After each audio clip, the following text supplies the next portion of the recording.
नमस्कार दोस्तों, स्वागत है आपका हमारे चैनल पे। तो आज के वीडियो में हम एक केस डिस्कस करते हैं पोर्ट फॉरवर्डिंग का कि इन केस हमारे पास 2 सर्वर हैं या 3 सर्वर हैं या 4 सर्वर हैं। मीन्स कि हमारे पास एक से ज़्यादा सर्वर हैं और हमारे पास स्टैटिक आईपी एक ही है।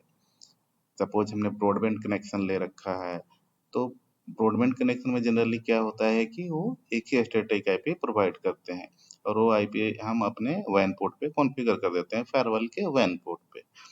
तो हमारे पास स्टैटिक आईपी एक ही है और वो हमने फायरवॉल के वैन पोर्ट पे कॉन्फ़िगर कर रखी है और हमारे पास एक से ज़्यादा सर्वर हैं। जैसे मान लेते हैं कि 2 सर्वर है और दोनों पे सेम पोर्ट हमें फॉरवर्ड करनी है।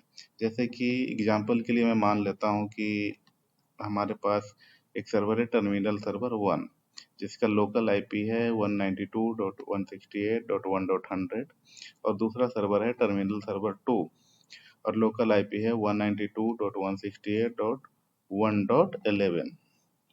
तो दोनों हमारा टर्मिनल सर्वर ही है और दोनों पे हमें पोर्ट फॉरवर्ड करना होगा तो दोनों का पोर्ट नंबर सेम होगा। तो इस केस में क्या होगा कि या तो हमें सर्वर के अंदर जो आरडीपी का आरडीएस का जो होता है रिमोट डेस्कटॉप कनेक्शन आरडीसी का जो पोर्ट नंबर होता है टर्मिनल सर्वर का जो पोर्ट नंबर होता है या तो हम सर्वर के अंदर जाके चेंज करें या फिर सर्वर के अंदर हम बिना चेंज किए हुए उसको हम फायरवॉल के थ्रू कैसे फॉरवर्डिंग कर सकते हैं वो हम इस केस में देखते हैं। तो फायरवॉल के अंदर मैंने लॉगिन कर लिया है। तो पोर्ट फॉरवर्डिंग के लिए हम सब पर जाएंगे यहाँ पे पॉलिसी एंड ऑब्जेक्ट्स पे और यहाँ पे जाएंगे वर्चुअल आईपी पे और यहाँ पे मैं करूँगा क्रिएट न्यू और वर्चुअल आईपी। तो यहाँ पे मैं पहले टर्मिनल सर्वर 1 के लिए कर लेता हूँ। टर्मिनल SVR1 इंटरफेस में एनी और एक्सटर्नल आईपी में आपका यहाँ पे आएगा पब्लिक आईपी हमारा ये है और ये दोनों सर्वर के लिए सेम रहेगा। तो यहाँ पे मैं ये पब्लिक आईपी कर लेता हूँ और मैप टू IPv4 एड्रेस में यहाँ पे आएगा लोकल आईपी। सर्वर का हमारा लोकल आईपी है ये और यहाँ पे पोर्ट फॉरवर्डिंग इनेबल करेंगे। यहाँ पे रहेगा TCP और टर्मिनल सर्वर के लिए हम जो डिफ़ॉल्ट पोर्ट नंबर होता है वो 3389 होता है। तो यहाँ पे जो एक्सटर्नल पोर्ट हम क्या करेंगे यहाँ पे चेंज कर देंगे। 3389 की जगह पे हम 3390 कर सकते हैं, 91 कर सकते हैं, जो भी आपका मन करे वो यहाँ पे कर सकते हैं। तो मैं यहाँ पे करता हूँ 3390 और इंटरनल जो मैप टू पोर्ट है मीन्स की इंटरनल पोर्ट है उसको हम सेम रखेंगे। तो सर्वर का जो डिफ़ॉल्ट पोर्ट होता है वो यहाँ पे हम सेम रखेंगे।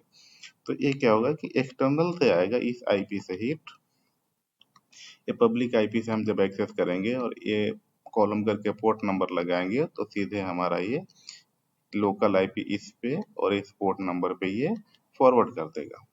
उसके बाद हम यहाँ पे करते हैं ओके। तो ये हमारा नीचे एक बन गया ये टर्मिनल सर्वर 1, ये मैंने पोर्ट फॉरवर्ड कर लिया। इसी तरह से दूसरा टर्मिनल सर्वर के लिए हम करते हैं। तो वापस करेंगे virtual IP create new virtual IP और यहाँ पे हम करते हैं टर्मिनल SVR2।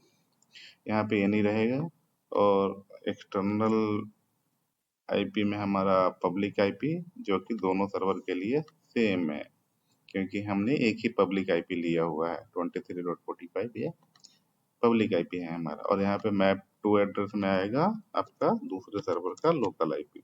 ये भी हमारा टर्मिनल सर्वर है। तो 1.11 तो पहले सर्वर के लिए हमने एक्सटर्नल पोर्ट किया था 3390 तो इसके लिए हम करेंगे 3391 और मैप टू पोर्ट में 3389 जो कि डिफॉल्ट पोर्ट होता है और ओके करेंगे। ये देखिए दोनों हमने टर्मिनल सर्वर के लिए टर्मिनल सर्वर 1 और टर्मिनल सर्वर 2 के लिए पोर्ट फॉरवर्ड कर लिया। इसको थोड़ा सा हाँ ये 3390 से रिक्वेस्ट जाएगी और ये जाएगी 3391 से। उसके बाद हमें एक रूल बनाना होगा वैन टू लैन। तो क्रिएट न्यू फायरवॉल पॉलिसी में जाएंगे फायरवॉल पॉलिसी में जाएंगे रूल बनाने के लिए, उसके बाद करेंगे क्रिएट न्यू और वैन टू लैन हमें एक रूल बनाना होगा। तो यहाँ पे मैं बना लेता हूँ टर्मिनल सर्वर। उसके बाद यहाँ पे हम करेंगे इनकमिंग में आपका आएगा वैन, गोइंग में आएगा लैन, सोर्स में आपका आएगा ऑल आईपी एड्रेस, डेस्टिनेशन में आएगा जो हमने दोनों टर्मिनल 1 और टर्मिनल 2 हमने बना रखा है वर्चुअल आईपी। तो ये टर्मिनल सर्वर 1 और टर्मिनल सर्वर 2 हमने ये दोनों सर्वर सिलेक्ट कर लिया। सर्विसेज में यहाँ पे आएगा ऑल, उसके बाद नेट को हम डिसेबल कर देंगे। यहाँ पे लॉग को हम ऑल सेशन कर सकते हैं, उसके बाद ओके। तो ये मैंने वैन टू लैन एक पॉलिसी भी बना ली। हमें टर्मिनल सर्वर 1 को एक्सेस करना है, तो हमने टर्मिनल सर्वर 1 के लिए क्या किया है, यहाँ पे देखिए टर्मिनल सर्वर 1 को हमें एक्सेस करना है। तो टर्मिनल सर्वर 1 को जो हमने पोर्ट नंबर दिया है वो 3391 दिया है और स्टैटिक आईपी हमारा ये है। तो स्टैटिक आईपी के साथ हम यहाँ पे पोर्ट नंबर लगा देंगे 3390। तो ये हमारा सर्वर 1 एक्सेस हो जाएगा और 91 करेंगे तो हमारा ये सर्वर 2 एक्सेस होगा।